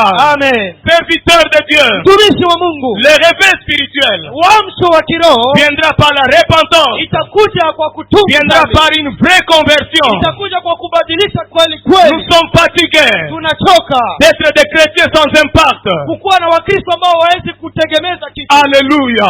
Amen. Gloire au Seigneur. Sifa kwa Mungu. Gloire au Seigneur. Sifa kwa Vous Mungu. allez voir des églises. Utaona makanisa On est en train de prêcher seulement la prospérité. wanahubiri tu kubarikiwa. La prospérité, Mabarikio ça fait partie de l'évangile. ndiyo sehemu ya Injili, Ce n'est pas mauvais. sio mbaya, Mais le diable est rusé. lakini shetani ni mjanja Il a sana. aveuglé l'église Anafunika macho par kanisa le message seulement de la prospérité. kwa ujumbe tu ya kubarikiwa. Quand on va prêcher la prospérité Wakati tutahubiri tu à ceux qui sont dans le péché, kwa wale ambao walio dhambini, ça sera illusoire. itakuwa ni mambo ya juujuu Ce qui amène le réveil, ambayo inaleta uamsho, ce qui amène la transformation, yenye kinaleta mabadiliko c'est la repentance. ni kutubu, Une repentance sincère. matubio ambayo ni ya hakika. Gloire au Seigneur. Amen. Voilà pourquoi Jésus-Christ Ndio maana Yesu Kristo a commencé à régler les problèmes du péché. akaanza kutengeneza tatizo ya dhambi. Et la Bible dit Na ceci. Biblia inasema Le hivi, Fils de l'homme mwana wa Adamu apparu alikuja afin de détruire les œuvres du na kuja diable. kuharibu kazi ya Je vous ai shetani. dit hier Nikakwambia que jana, les œuvres du diable kazi ya se shetani résument inajitoa, dans ce qu'on appelle le péché. inaitwa tu dhambi. Alléluia. Amen. Voilà pourquoi Jésus-Christ, Ndio maana Yesu Kristo il n'a pas commencé d'abord à relever l'homme qui était hakuanza paralysé. kwanza kumsimamisha yule mtu, Il a commencé par le pardonner le péché. akaanza kwanza kumsamehe dhambi. Oh, Dieu a la capacité de pardonner le péché. Mungu anayo uwezo ya kusamehe dhambi. Dieu pardonne le péché même cette semaine. Mungu asamehe dhambi zako hii Même juma. si tu as tué, Hata kama umeua, Jésus-Christ pardonne encore. Yesu Kristo bado anasamehe. Beaucoup de gens ne progressent plus dans la vie chrétienne Watu wengi hawaendelei katika maisha ya parce qu'on a kiroho amené l'évangile de la condamnation. kwa sababu walileta injili ya mahukumu. Nous n'avons pas le ministère de condamner ceux qui sont au péché. Hatuna injili ya kuhukumu walio ndani ya dhambi. Nous condamnons le péché, Tuna hukumu ndio mais nous dhambi, soutenons ceux qui sont dans le péché lakini tunabeba wale walio à ndani se ya dhambi relever wa et kusimama à avancer. na kuendelea. Et si je parle Na hapa à ninasema celui qui s'est condamné, na mtu mwenyewe à amejihukumu, celui qui s'est condamné, na mtu mwenyewe amejihukumu parce qu'il a avorté, kwa sababu ametoa mimba, parce qu'il a tué, kwa sababu ameua, parce qu'il avait volé, kwa sababu ameiba, parce qu'il est plongé vraiment dans les mal. kwa sababu kweli ana mabaya Le yote. problème, c'est pas celui-là. Ile haiko ndio tatizo. Le problème, c'est de prendre conscience, Tatizo ni kukamata na kusisimuka de comprendre na kuelewa que Jésus-Christ kama Yesu Kristo était mort à cause du péché. amekufa kwa ajili ya Toi, dhambi. tu acceptes cela. Na kama Et umeitika tu te hilo dis, na à umechamia partir d'aujourd'hui, kumtangia je leo, ne vis plus au péché, nitaishi kwa ajili mais ya je dhambi, vis pour Christ. nitaishi kwa ajili Et ya il va te Kristo pardonner. na atakusamehe. Jésus-Christ te pardonne. Yesu Kristo anasamehe. Jésus-Christ nous pardonne. Yesu Kristo anatusamehe. Jésus-Christ nous pardonne. Yesu Kristo anatusamehe. Alléluia. Amen. Et le pardon de Jésus-Christ, Msamaha wa Yesu le Kristo, pardon de nos péchés, msamaha wa dhambi yetu permet aussi inasaidia que les conséquences du péché na matokeo ya dhambi soient aussi effacées. nazo zivutwe. Alléluia. Amen. Les conséquences du péché, Matokeo ya dhambi, la mort physique, kifo ya mwili, la mort précoce, kifo ya haraka, la pauvreté, umaskini, toutes sortes de problèmes, kila aina ya tatizo, les cancers, toutes kansa, sortes de problèmes, aina yote ya ça va tatizo partir itaenda lorsque Jésus t'aura pardonné. wakati Yesu atakusamehe. Alléluia. Amen. Et Jésus-Christ, Na Yesu Kristo après avoir fait ces choses, baada ya kufanya hayo, Jésus-Christ a maintenant dit, Yesu Kristo akasema, lève-toi, simama, prends ton lit, kamata kitanda et yako, va dans ta maison. uende katika nyumba yako. Alléluia. Amen.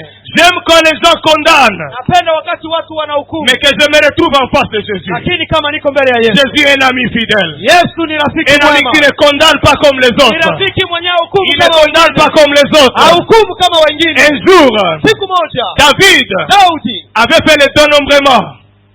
Il avait fait le dénombrement. alifanya kusabia watu, Et Dieu, na Mungu il était tombé dans une colère Mungu akasirika sana contre David. kwa ajili ya Daudi, Et il a proposé na akasema les frappes qu'il nitapiga devrait subir. ambayo atapale. Mais David Lakini Daudi n'a pas choisi hakuchagua aucune frappe. kupigwa lolote. David s'est dit ceci. Daudi akasema hivi, Moi je viens devant toi. mimi nakuja mbele yako, Je veux que toi-même tu me tues. nakuya mbele yako Que ili tu fasses mwenyewe de moi uniue na ufanye mimi ce que tu veux. jinsi unapenda. Je vais tomber devant toi. Mimi ninaanguka Je mbele vais yako, tomber devant toi. ninaanguka mbele Pas yako, entre les mains de mes ennemis. hapana mu mikono ya adui zangu. David savait une chose. Daudi alikuwa anajua kitu Que moja, Dieu est miséricordieux. Mungu ni wa rehema. Dieu ne condamne pas comme les autres. Mungu hahukumu kama wengine. Tout le monde peut te condamner. Wengine wanaweza kukuhukumu, Accepte de venir vers Jésus. itika kuja kwa Viens Bwana, seulement vers Jésus. kuja kwa Yesu. Tu vas voir qu'il ne va pas te condamner. Yeye hata Lui, il kuhukumu, ne va pas te condamner. yeye hata Je kuhukumu. viens avec l'évangile de la compassion. Mimi ninakuja na injili ya Je viens huruma, avec l'évangile de la restauration. nakuja na injili ya Pour dire à kurejeshwa. quelqu'un Kuna mtu qui s'est condamné, mtu ambaye qui ametuhukumu n'arrive pas à avancer dans la foi, na anakujikuta parce qu'il kutokuendelea continue katika à se imani condamner. kwa sababu anajihukumu. Si toi tu te condamnes, Kama wewe même unajihukumu, Dieu ne te condamne pas. lakini Mungu Relève-toi simama, et avance. naendelea. Et le diable, Na shetani il veut que nous puissions continuer à rester ignorants. na anataka tuendelee kubakia C'est wajinga. ça l'arme de l'ennemi. Ndio silaha yake. Alléluia. Amen. Maintenant écoutez ceci. Lakini sikiliza hiki, Avec le Saint-Esprit qui est en toi, na Roho Mtakatifu aliye ndani le yako, Saint-Esprit qui est en toi, Roho Mtakatifu aliye ndani le yako, Saint-Esprit qui est en toi, Roho Mtakatifu aliye qui ndani est le yako, symbole de la vie de Dieu, ambaye analinganishwa na maisha ya il va Mungu, te remplir ce soir, atakujaza jioni il ya va leo, te déborder ce soir. La atakutambua vie de Dieu, na maisha ya Mungu. non seulement toi, Haiko tu ça wewe, va toucher ton physique, itagusa maisha ça va yako, aussi toucher ton environnement, itagusa na ça mazingira va yako, toucher ta famille, itagusa jamaa ça va yako, toucher ton entourage. itagusa Tu environment, verras la gloire de Dieu. na utaona utukufu wa Mungu. Alléluia. Amen. J'aime le Seigneur. Napenda Le Bwana, Seigneur est avec nous. na Bwana yuko pamoja Serviteur, nasi. servante de Dieu. Mtumishi mjakazi wa La Mungu, joie de Dieu furaha ya Mungu va t'envahir à partir de ce soir. itakugusa Tu jioni ya étais leo. comme quelqu'un qui était frustré Nazungumza na mtu ambaye amekuwa à na cause des événements de la vie. na kwa sababu ya matokeo ya La maisha. Bible dit ceci. Biblia inasema Ne hivi, pensez plus aux événements passés. usingeliwaza kwa vitu Ne vilivyopita, considérez pas ce qui est ancien. usingeliangalia mambo ambayo yamepita. Regarde, Angalia, il y a une chose nouvelle kuna kitu kipya qui est au point d'arriver. kenye kinakaribia kufika. Écoutez, Sikiliza, la Bible dit, Biblia inasema l'Éternel Bwana wa va milele créer de l'eau. Il va ouvrir les chemins. atafungua Il njia, va créer de l'eau. ataleta Même maji dans la solitude. hata katika Même dans le upweke, désert. hata katika jangwa. Alléluia. Amen. Là où on ne pouvait même pas penser. Hapo kwenye tungeliwaza Tu étais le symbole du désert. ulikuwa kabisa On jangwa, ne pouvait pas s'approcher de toi. hakuna mwenyangi kukaribia. La source dont nous avons parlé de Jean chapitre 7, 37 à 38. Chemchemu ya maji ambayo tumesema katika wa Yohana, C'est toi maintenant. ni wewe sasa. Tu étais comme un désert. Ulikuwa kama Tu jangwa, étais comme une terre déserte. ulikuwa kama udongo ambao ni Ainsi jangwa. parle l'Éternel. Bwana Il a anasema créé les chemins. ametengeneza Dans njia la solitude, katika tu upweke, ne seras plus une terre déserte. hautakuwa udongo Les ambao gens ni viendront jangwa. vers toi. Watu watakuja Ils kwako, vont boire de l'eau. watakunywa maji, L'eau de la vie. maji ya uzima Par le Saint-Esprit. kupitia Roho C'est la Mtakatifu. source de toi. C'est la touche de l'humanité. Hiyo itagusa Oh, ulimwengu. gloire au Seigneur. Sifa kwa Mungu. Je veux que nous puissions nous lever. Nataka tusimame, Je veux que nous puissions nous lever. nataka tusimame, Je veux que nous puissions nous lever. nataka Et tusimame de commencer à parler. na tuanze Nous kuzungumza. allons parler. Tutasema, Nous allons prier. tutaomba, Et après je vais prier pour vous. na baada nitakuombea. Une chose. Kitu moja, Ne garde pas silence. usibaki Ne kimya, garde pas silence. usibaki S'il kimya. faut crier, crie. Kama ni kulalamika, Sois lalamika. vraiment libre dans la maison de Dieu. Kuwa huru katika nyumba Il y ya a un Bwana. mouvement qui se fait ici. Kuna kitu moja iko Un nafanyika mouvement hapa. spirituel se fait Kuna ici. kitu cha rohoni kiko kinafanyika Commence à hapa. parler. Anza ongea, Commence à prier. anza omba, Commence à taper les mains. anza piga Demande mikono. une chose. Na usiseme kitu moja. La plénitude du Saint-Esprit. Uwepo wa Mungu. La plénitude du Saint-Esprit. Ujazo wa Mungu. La plénitude de l'Esprit. Ujazo wa Roho La Mtakatifu. plénitude de l'Esprit. Ujazo wa Roho La Mtakatifu. plénitude de l'Esprit. Ujazo wa Roho La Mtakatifu. plénitude de l'Esprit. Ujazo wa Roho Mtakatifu. Saint-Esprit est en train de nous combler. Roho Mtakatifu iko Il est en train de nous revêtir. Roho Mtakatifu Et la baga laga laga chile. katika jina la Inga laga laga laga solo. neema yako. Langa laga siga laga de. Iga lago soko dogo da. Laga shaka tega laga sho. Inga laga dogo dogo shira. Resto raba chandelebo. Lisa kategere goso. Prie jusqu'à ce que tu seras rempli. Jusqu'à ce que tu seras débordé. Omba mpaka ujazo. Il y a les assoiffés de Dieu ici. Wanu wa kiu ya Il y a Mungu les wako hapa. amoureux de Jésus ici. Mungu watu ambao ni wapenzi Les wa Mungu. amoureux du Saint-Esprit. Wapenzi wa Mungu. Alléluia. Amen. Tout ce que Dieu a fait, Yote ambayo Mungu il amefanya. l'a fait par son esprit. Alileta roho yake. Alors que Marie pensait que c'était impossible Watu waliwaza kama de iwezekani concevoir kupata mimba parce qu'elle était encore vierge. sababu alikuwa Elle bado n'avait bikira. pas de mari. Alikuwa na bwana. Elle n'avait pas de mari. Hakukuwa na bwana. Elle a dit comment cela sera possible. Inawezekana namna gani? Mais l'ange a dit, Lakini malaika akasema, l'ange a dit, malaika akasema, le Saint-Esprit te couvrira de son ombre. Roho Mtakatifu Il te couvrira de son ombre. atakufunika. L'ombre du Saint-Esprit. Uwepo wa Roho Il est en train de couvrir. kivuli ya Roho Mtakatifu. Il est en train d'impacter. Iko na tenda. Il est en train de toucher. Iko na gusa. Il est en train de toucher. Iko na gusa. Il est en train de toucher. Iko na gusa. Tabachenerebo. Il est en train de te toucher. Iko na kugusa. Il est en train de te combler. Iko na kujaza. Il est en train de te couvrir. Iko na kufunika. Dans le nom de Kwa Jésus. jina la Yesu. Dans le nom de Kwa Jésus. jina la Yesu. Dans le nom de Kwa Jésus. jina la Yesu. Dans le nom de Kwa Jésus. jina la Yesu. Dans le nom de Kwa Jésus. jina la Yesu. À celui qui ouvre la bouche, Kwa mwenyewe anafungua le kinywa. Saint-Esprit va le remplir. Roho Mtakatifu Ouvre itamjaza. seulement la bouche. Fungua tu kinywa Il va chako. te remplir. Roho Mtakatifu Ah, atakufunika. je vois les débordements. Ninaona Aïe, ujazo aïe, wa aïe, Roho. aïe, je vois les débordements. Ninaona ujazo. Je vois les débordements de l'Esprit. Ninaona ujazo wa Roho Je vois les Mtakatifu. débordements de l'Esprit. Ninaona ujazo wa Roho Je vois les Mtakatifu. débordements de l'Esprit. Ninaona ujazo wa Toko Roho. tagadege sidebo. Oh. Igala godogo sidebo. Haleluya. Leshe de godogo side. Haleluya. Langala bodogo side. Haleluya. Rasto kotogo dogo sa. Lagele go shorogo. Liko toko tege sigala. Lake tege tege sigodo. Istan tege dogo dogo sila. Emma baba baba baba baba. Reto robo bobo side. Lendere bo sala baba bo. Rose ke tege de silo. Longara baba la sige. Resaga dogo go se. La sige de go so. Eko toko tege te. Lendere bobo se. Ira bobo sa. Resto kote tege de so. Indere bo siga. Allora bobo se. Aïe aïe aïe aïe aïe. Il est présent au milieu de nous. Iko Il katikati est présent au milieu de nous. Iko katikati yetu. Il est présent, mon Dieu. Iko katikati Ah, yetu. merci Saint-Esprit. Asante Roho Mtakatifu. Yegere bossa. Leso tegere bosse. Indorobo Sikadaga, Lagadaga de Goso, Lagadega de Sido de Bobo, Indagadogo de Sige, Yandagadogo Se, Esekedogo, Pantekedo, Rigodo, Ragadege, Sikateke, Lokatagati, Esikedo, Rakosekede, Yangedegeto, Raganabose, Hallelujah. Hallelujah! Hallelujah!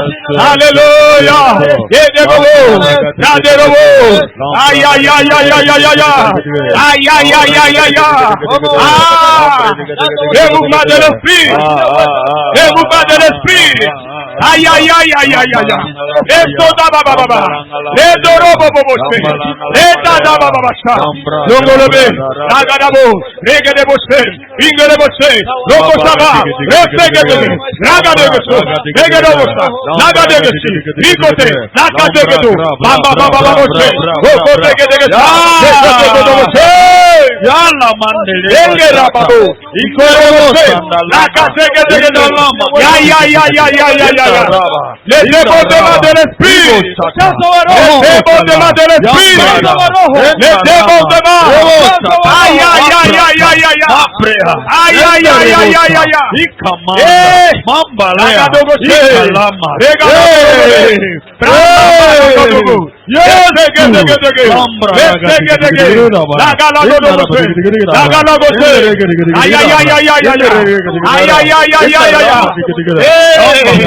l'Esprit de Dieu, il est présent aujourd'hui.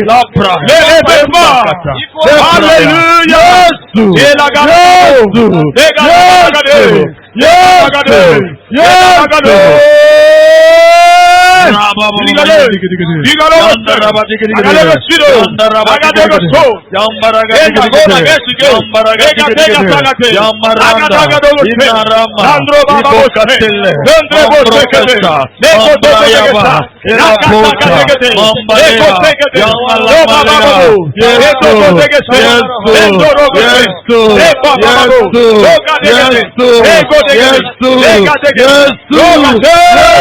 Aïe aïe aïe aïe aïe aïe aïe aïe.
Rebosaya, Rebosa, Rindarabasanta. Toi qui as ouvert le ciel de Mazavek, l'Ambratakata. Toi qui as fait marcher les paralytiques, l'Ambratakata. Ikatababa. Toi qui as guéri les malades, l'Ambrela Bosa. Yakatababa. Ikatababa. Ribatoko. Rebosanda. Retamando. Maprakaya. Lambraya Bosa. Rinda Kotaya. Rebosandara. Iramanda Rakoya. Rinda Randa Kota. Rita Rabasanda. Indara Tukaya. Imarito Kosaya. Yesu. Yesu. Yesu. Yesu. Toi qui as ouvert les yeux des aveugles. Lambra Talebo, Yamalekata, Labraka Baba, Yamatekerebo, Indarabashata, Levo Sandaraba, Yamakatele, toi qui as marché Jésus, les paralytiques Yahweh, toi qui as guéri les malades Jéhovah, qui est le même hier, aujourd'hui et éternellement. Lambaterebo. Oh, Alléluia. Rabasatekete. Oh, Jésus. Rita Sanaya Manderebo. Yesu. Rena Sota Rabasaya. Lebro Katamanda. Merci Jésus. Asante Yesu. Arabasandere. Ah, Dieu est là.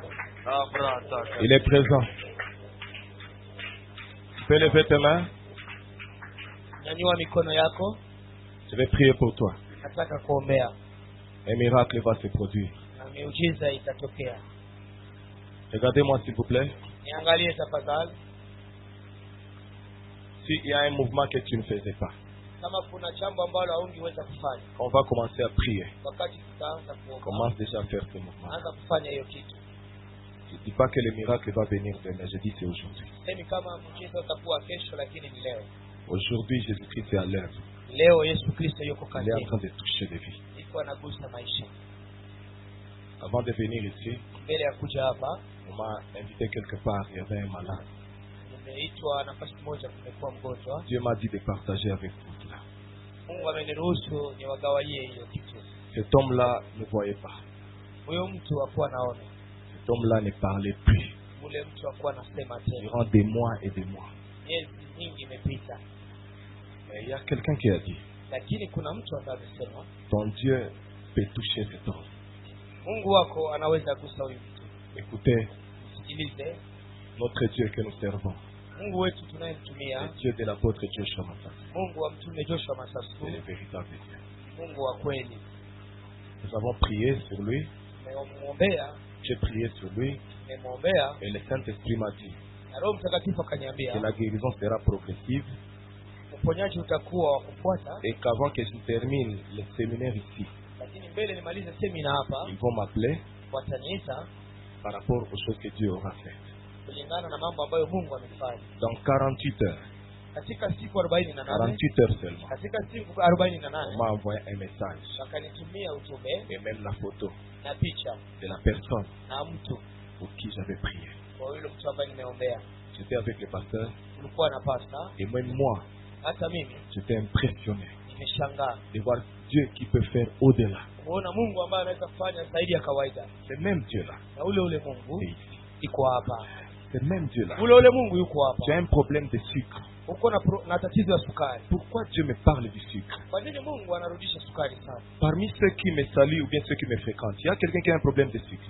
Kwa watu ambao wananisalimia au wananishiriki, kuna mtu ambaye ana Je ne sais tatizo ya pas. sukari, sijui.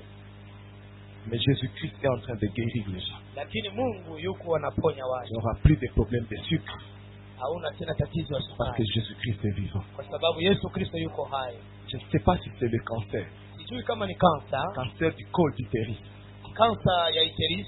J'étais en train de partager avec le pasteur. Ulikuwa na gawanya na mchungaji. Comment est-ce qu'il y a une sœur qui m'avait appelé de Kinshasa. Huko dada ambaye ameniita kutokea Elle était à Kinshasa. l'hôpital. Alikuwa Et hospitalini, on lui a dit wakamwambia que tu as le début du cancer du col de l'utérus. unayo mwanzo ya tatizo ya kansa ya Elle sehemu était za en train uzazi. de pleurer. Alikuwa analia. Je crois qu'elle va me suivre.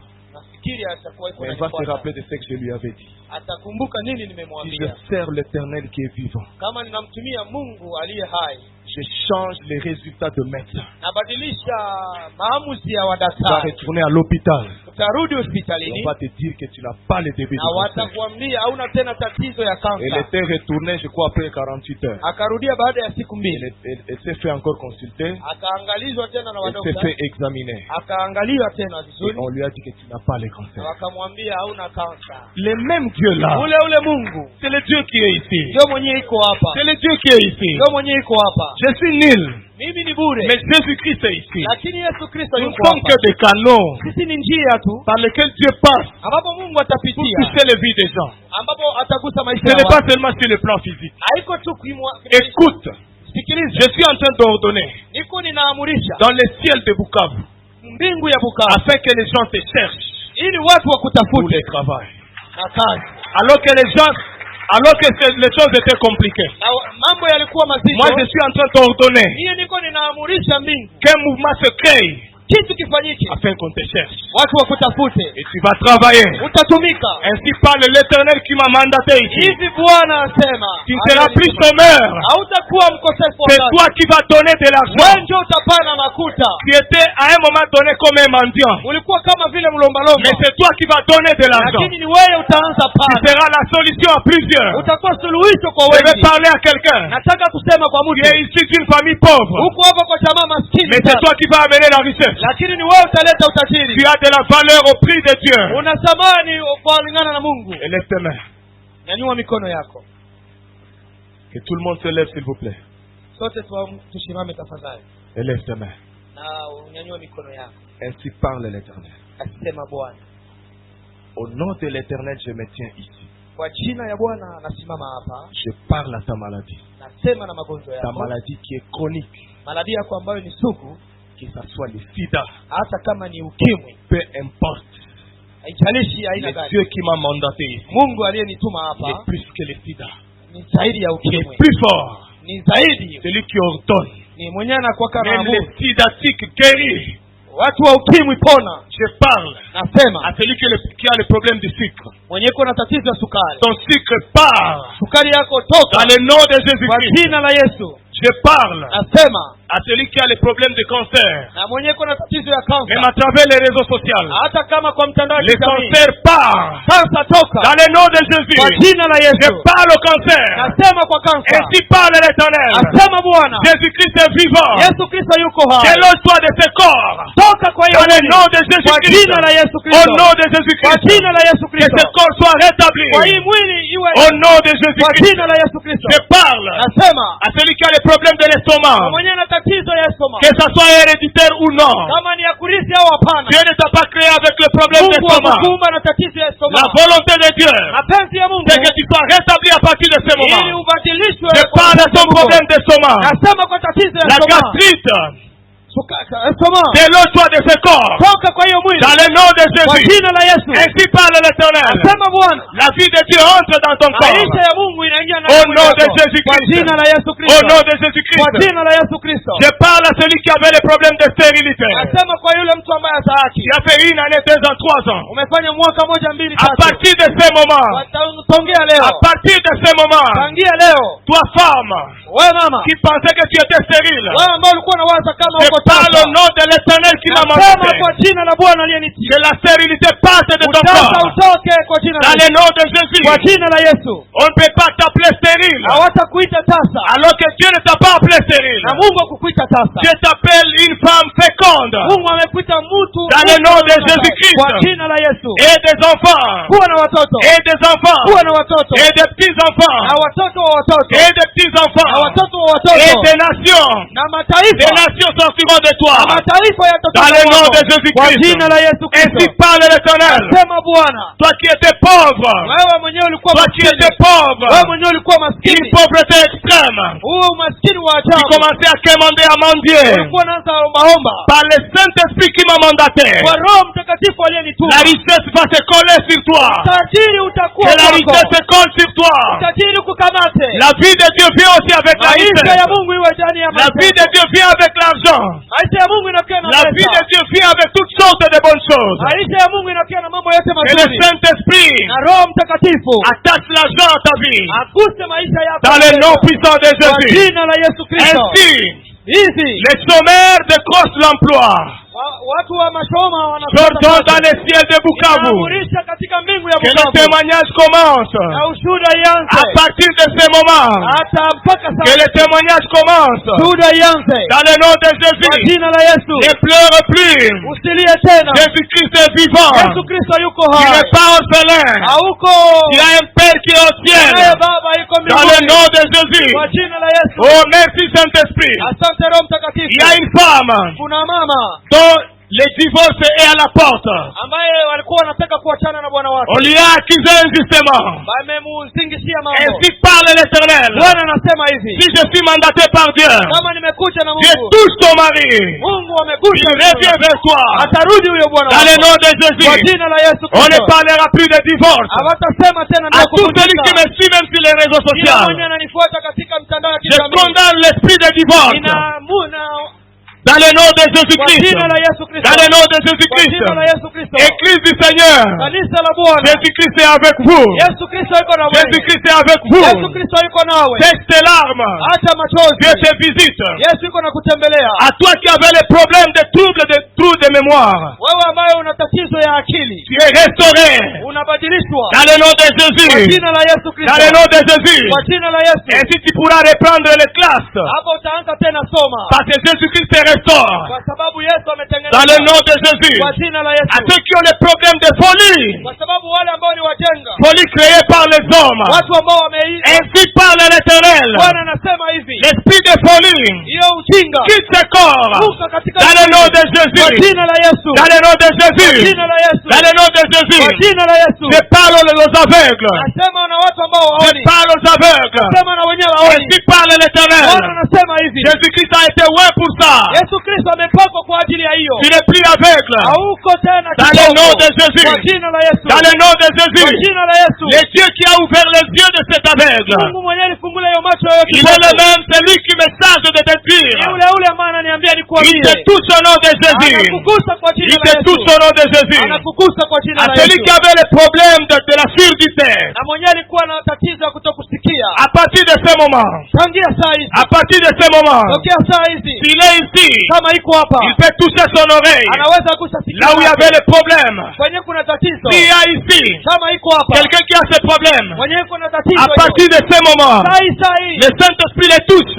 Roho Mtakatifu Même akuguse. celui qui est sur les réseaux sociaux. Hata mwenye uko katika Le mitandao ya Saint-Esprit te kijamii. touche. Roho Mtakatifu La akuguse. restauration t'atteint. Restauration nikuguse. Dans le nom de Kwa Jésus. jina la Yesu. Ainsi parle l'Éternel. Anasema Bwana. La vivification Uhai. devient réelle dans ta vie. Inakuwa hakika. Devient réelle dans ta vie. Inakuwa hakika katika Et maisha non yako. seulement à toi, Lakini haiko tu kwako. même à ceux qui sont dans ton entourage. Lakini hata watu walio katika mazingira Église du yako. Seigneur, Kanisa ya Mungu. je prophétise sur toi. Natabiri juu yako. Le ciel est ouvert. Mbingu iko wazi. Et la grâce de Dieu est disponible ici. Na neema ya Mungu iko La wazi présence hapa. de Dieu est ici. Na neema ya Mungu iko La hapa. présence de Dieu est ici. Neema ya Mungu iko hapa. Élevons les voix et bénissons le nom de l'Éternel. Pandisha sauti yako na mshukuru Bénissons le Mungu. nom de l'Éternel. Bariki Bwana. Oh, Bariki Bwana. alléluia. Merci Seigneur. Asante Bwana. Merci Jésus. Asante Yesu. Merci Adonai. Asante Adona. Merci Tout-Puissant. Asante mwenye nguvu. Tu es merveilleux. Uko wa ajabu. Tu es merveilleux. Uko wa ajabu. Je te remercie Tunakushukuru pour les miracles. kwa miujiza. Alléluia. Amen. Gloire au Seigneur. Sifa kwa Mungu. Ah, Yesu. Yesu, Yesu, Yesu, Yesu. Endelea kunashangilia Mungu. Endelea kunashangilia Mungu. Kwa miujiza ambayo amefanya.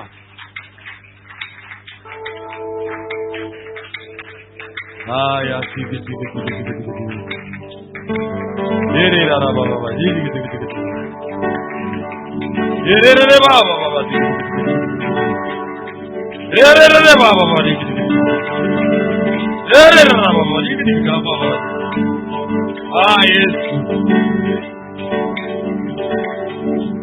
je t'aime, tu le sais. Je te porte dans mon cœur. Et mon cœur brille d'amour pour toi. Tu es mon Je t'aime, tu le sais. Je te porte dans mon cœur. Et mon cœur brille d'amour pour toi. Tu es mon Je t'aime, tu le sais. Je te porte dans mon cœur. Et mon cœur brille d'amour pour toi. Qui est mon chamaï. Je t'aime, tu le sais. Je te porte dans mon cœur. Et mon cœur brille d'amour pour toi. Qui est mon Je t'aime, tu le sais. Je te porte dans mon cœur. Et mon cœur brille d'amour pour toi. Qui est mon Qui m'aime, je le sais. Qui me porte à ton cœur. Et mon cœur brille d'amour pour toi. Qui est mon Qui m'aime, je le sais. Qui me porte à ton cœur. Et mon cœur brille d'amour pour toi. Qui est mon Je t'aime, tu le sais. Je te porte dans mon cœur. Et mon cœur brille d'amour pour toi. Qui est mon Je t'aime, tu le sais. Je te porte dans mon cœur. Et mon cœur brille d'amour.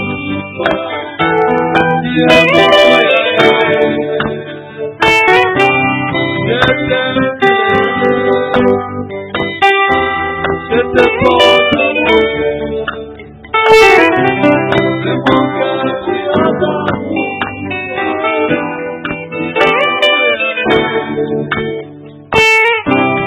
Qui m'aime, je le sais. Qui me porte dans mon cœur. Et mon cœur brille d'amour pour toi.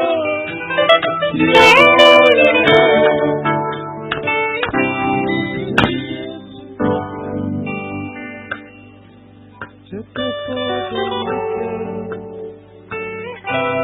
Et mon cœur brille d'amour pour toi.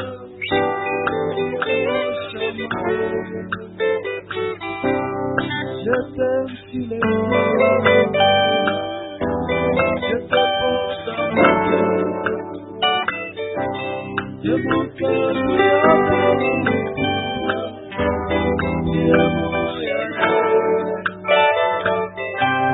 Qui m'aime, je le sais. Qui me porte à ton cœur. Et mon cœur brille d'amour pour toi. Et que tu peux acclamer pour les rois des rois. Et